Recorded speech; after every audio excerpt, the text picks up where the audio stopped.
میں سن 2000 میں حضرت آمنہ کی قبر کی زیارت کے لیے گیا تھا، میں نے ڈھونڈا قبر کو مبارک کو۔ بہت سی چیزیں ایسی ہیں جسے آپ کتاب سے نہیں سمجھ سکتے جب تک موقع پہ نہ ہو، تو اس لیے میں سفر کرتا ہوں۔ بدر کے لیے میں نے کتنے سفر کیے، وہ جگہ صرف دیکھنے کے لیے کہ اذ انتم بالعدوۃ الدنیا وهم بالعدوۃ القصوى والركب اسفل منكم لو تواعدتم لاختلفتم في الميعاد۔ اس کو میں تفسیر سے نہیں سمجھ سکتا، میں موقع پہ جانا چاہتا ہوں، اور پھر میں تو سمجھ نہیں سکتا، ہر شے بدل گئی ہے۔ میں نے ایک بدو ڈھونڈا، اللہ نے مجھے ملایا، میں نے کہا مجھے سمجھاؤ کہ یہ عدوۃ القصوى عدوۃ الدنیا والركب اسفل۔ تو بہت سی چیزیں ایسی ہیں بے شمار، کتاب تو اتنا سا دیتی ہے، اتنا سا سفر کرنا پڑتا ہے۔ تو میں نے سیرت کی کتاب میں یہ دلدوز دل خراش واقعہ پڑھا کہ میرے نبی 6 سال کی عمر کے تھے جب ماں نے جان دے دی، 25 سال کی عین بھرپور جوانی میں ابوا کے پہاڑوں میں جان دے دی، اور قافلہ کیا تھا؟ 3 افراد، ایک میرا نبی، ایک ام ایمن، ایک والدہ ماجدہ، یہ 3 افراد ہیں، اور چوتھا آدم مرد کوئی نہیں ہے۔ تو میں وہ جگہ دیکھنا چاہتا تھا۔ سن 2000 میں عمرے سے فارغ ہو کر ایک عرب دوست سے میں نے کہا مجھے کوئی جیپ دو جو پہاڑوں کے اندر جا سکے، تو اس نے مجھے ایک ٹرک جیسی جیپ دے دی۔ میں ابوا پہنچا تو وہاں لوگوں سے بات کی، پاکستانی ملے، ان سے کہا بھئی کوئی ہمیں لے چلو ادھر قبر پر، تو انہوں نے کہا جی ادھر جو جاتا ہے اس کو پولیس پکڑ لیتی، تو ہم معذرت خواہ ہیں، ہم نہیں جا سکتے۔ تو میں بڑا مایوس ہوا، تو واپسی کر لی۔ تو ایک پیٹرول پمپ پہ پھر میں نے گاڑی کھڑی کروا دی، روکو، پھر کھڑے ہو گئے، پھر میں نے دعا مانگی، یا اللہ میں نے بڑا سفر کیا ہے، مجھے پہنچا دے وہاں تک۔ تو ایک گاڑی پیٹرول ڈلوانے آ کر پیٹرول پمپ پہ روکی، تو میں نے جیسے ڈوبتے کو تنکے کا سہارا، میں نے ایک ساتھی سے کہا اس سے بھلا پتہ کرو۔ تو وہ اس کے پاس جا کر کہتا ہے بھائی آپ کو حضرت آمنہ کی قبر معلوم ہے؟ کہا جی معلوم ہے۔ آپ ہمیں لے جا سکتے ہیں؟ کہا نہیں، ادھر پولیس پکڑ دو۔ آپ کہاں سے آئے ہیں؟ کہا جی ہم پاکستان سے آئے ہیں۔ اچھا تمہارا نام کیا ہے؟ کہا جی سلمان، یہ افضل، وہ میں گاڑی میں بیٹھا تھا، وہ اس کا کیا نام ہے؟ ابھی اللہ کا بھی نظام چلا رہا ہے۔ کہنے لگا وہ اس کا نام طارق جمیل ہے۔ وہ کہا ایسے طارق جمیل، وہ جس کی کیسٹیں چلتی ہیں یہ وہ ہے؟ کہا ہاں یہ وہی ہے۔ اچھا اس کی کیسٹ تو میں ابھی اپنی گاڑی میں سن رہا ہوں۔ کہا میں تمہیں لے چلتا ہوں۔ انہیں گاڑی وہاں لاک کی اور ہمارے ساتھ بیٹھ گئے۔ کو 5 کلومیٹر ہم سڑک پہ چلے، پھر اندر اترے، اور 5 کلومیٹر اندر، 5-10 مجھے یاد نہیں ہے۔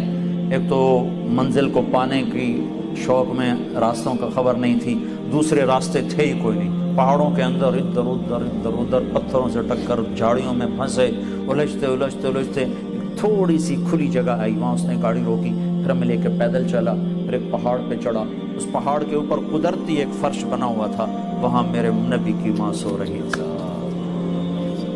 جنگل ویران سنسان، 1400 سال پہلے وہاں کیا حال ہوا، 2000 سن میں وہاں حال ایسا تھا کہ میں دور دور تک انسان دیکھ رہا تھا، مجھے نظر کو نہیں آیا۔ پہاڑ کالے، سورج ڈوبنے کو تھا، ادھر افق پہ اندھیرا، ادھر پہاڑوں کی سیاہی، ادھر واقعہ سوگوار۔ میں نے بڑے بڑے سفر کے، میں بیت اللہ کے اندر 2 دفعہ داخل ہوا ہوں، لیکن میری وہ کیفیت نہیں بنی جو حضرت آمنہ کی قبر پہ میری ہے۔ ہائے ہائے ہائے، کاش تم دیکھو جاتے، تمہیں اوسلو کی وادیوں میں کیا خبر، تمہارے نبی نے کیا کیا دکھ دیکھے۔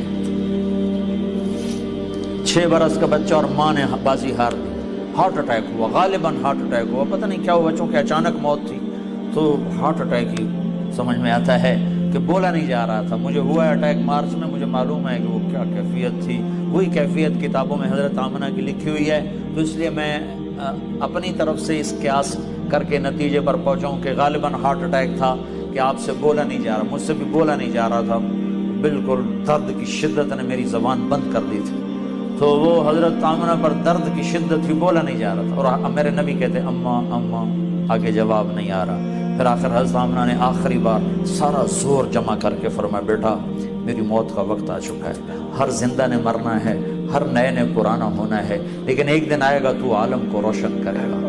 اور آنکھیں بند ہو گئی۔ 25 برس کی عمر میں تو شادیاں ہوتی ہیں، یہاں 25 برس میں کہانی ختم ہو گئی، دی اینڈ ہو گیا۔ وہاں سے 10 میل دور ہے بستی، پتہ نہیں کس نے آ کے قبر بنائی، پتھر جمع کیے کھود کے یا اوپر، اللہ ہی جانتا ہے۔ 14 صدی پہلے میں کسی کتاب میں نہیں دیکھ سکا کہ کون لوگوں نے آ کر وہ قبر، کن لوگوں نے آ کر وہ قبر بنائی۔ لیکن جب قبر بننے کے بعد نیچے اترے ہیں تو حضرت ام ایمن نے دیکھا تو اللہ کے نبی غائب تھے، وہ نہیں تھے۔ تو نے ادھر ادھر دیکھا، لوگوں کے اندر آپ نہیں ہیں، تو نے پیچھے مڑ کے دیکھا تو اوپر سے رونے کی آواز آ رہی تھی۔ تو ام ایمن پیچھے گئی ہیں تو اللہ کے نبی ماں کی قبر پر یوں لیٹے ہوئے تھے ایسے، اور قبر کو یوں جپھا مارا ہوا تھا ایسے۔ اور جب وہ قریب گئی ہیں تو سنا تو آپ کہہ رہے تھے میری ماں تجھے معلوم ہے نا تیرے سوا میرا کوئی نہیں۔ ہائے ہائے واہ یا رسول اللہ، باپ تو دیکھا ہی نہیں۔ 6 سال کی عمر میں ماں بھی اٹھ گئی، کہا ماں تجھے معلوم تھا نا تیرے سوا میرا کوئی نہ تھا، تو مجھے چھوڑ کے کیوں چلی؟ میں تیرے بغیر مکے نہیں جاؤں گا، میں تیرے ساتھ جاؤں گا۔ یہ ماں سے باتیں ہو رہی اور نہیں پتا کہ یہاں بس مک گئی گل کہانی۔ تو ام ایمن نے پکڑا، کہا میرے بیٹے اٹھو، کہا نہیں ماں یہ بھی ماں ہے، انہوں نے بھی دودھ پلایا ہے، میرے نبی کو 8 عورتوں نے دودھ پلایا ہے، ان میں ایک ام ایمن بھی ہے۔ تو کہا نہیں اماں مجھے چھوڑ دو، میں اپنی ماں کے بغیر نہیں جاؤں گا۔ زبردستی کھینچا ہے اللہ کے نبی۔ میں نے یہ قصہ ہزاروں دفعہ سنایا ہے، ہزاروں دفعہ، اور میں ہر دفعہ روتا ہوں، ورنہ آدمی 2-4 دفعہ سنا کے آنسو خشک ہو جاتے ہیں، لیکن میرے ہر دفعہ آنسو تازہ ہو جاتے ہیں کہ میں نے پڑھا نہیں، میں نے وہ جگہ دیکھی ہے، میں نے سفر کیا، میں اس کی وحشت سمجھتا ہوں کہ وہ کیا دکھ بری گھاٹی تھی جو وہاں میرے نبی پر آئی۔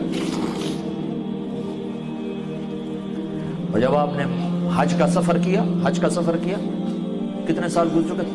56 سال گزر چکے ہیں۔ 56 سال کے بعد آپ نے حج کا سفر کیا ہے، تقریباً 57 سال، 63 سال کی عمر میں حج ہو رہا ہے، حج کے بعد انتقال ہو رہا ہے، 6 برس کی عمر تھی، 57 سال گزر چکے ہیں، اور آپ نے ابوا کے راستے سے مدینے سے مکے کا سفر کیا۔ اور جب ماں کی قبر کے پاس پہنچے تو خیمے لگنے تھے ابوا کے آگے جا کر وادی میں، شہر میں، لیکن آپ نے ابوا کی بجائے ماں کی قبر پر کہا ادھر ہی خیمے لگا دو۔ 60-70 ہزار کا مجمع تھا، اور سب کے خیمے لگا کر پھر آپ اپنی ماں کی قبر کے سرانے تشریف لائے، اور یوں بچوں کی طرح گھٹنے اٹھا کے ہاتھ یہاں رکھ کے اور سر گھٹنوں میں دے کے ایسے چھوٹے بچے کی طرح روئے، جیسے چھوٹا معصوم بچہ نہیں روتا، یوں گھٹنوں میں سر دے کے ہوں ہوں کر کے آپ کے رونے کی آواز دور تک آ رہی تھی۔ اپنی ماں کا غم 57 سال کے بعد بھی تازہ ہے۔ وہ فریب خورد شاہی جو پلا ہو کر رسوں میں، اسے کیا خبر کہ کیا ہے رہو رسم شاہ بازی، جو حوصلوں میں پلا ہو اسے کیا خبر دین کیا ہے، ماں کیا ہے، باپ کیا ہے، محبت